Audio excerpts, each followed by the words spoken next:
وہ سب روح القدس سے بھر گئے اور بولنے لگ گئے۔ ہمارے لیے آج کی پہلی تلاوت رسولوں کے اعمال، اس کا 2 باب 1 آیت سے لے کر 11 آیت تک۔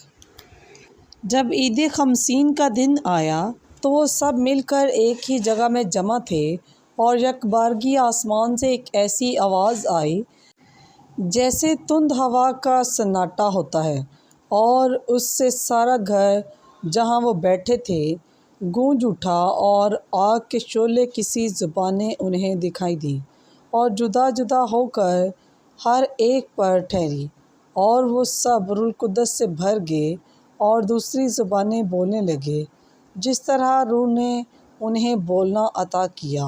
اور آسمان کے تلے کی ہر ایک قوم سے خدا ترس یہودی یروشلم میں تھے۔ جب یہ آواز سنائی دی تو ہجوم لگ گیا، اور لوگ متعجب ہوئے، کیونکہ ہر ایک کو یہ سنائی دیتا تھا کہ یہ میری ہی بولی بول رہا ہے۔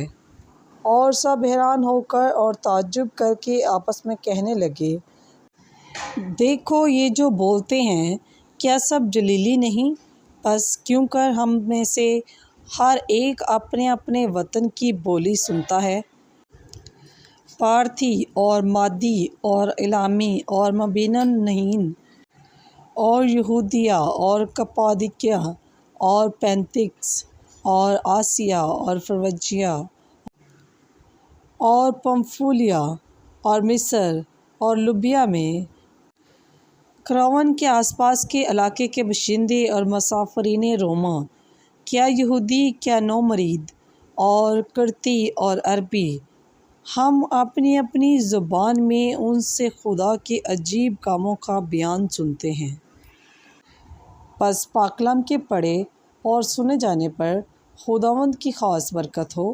خداوند کا شکر ہو۔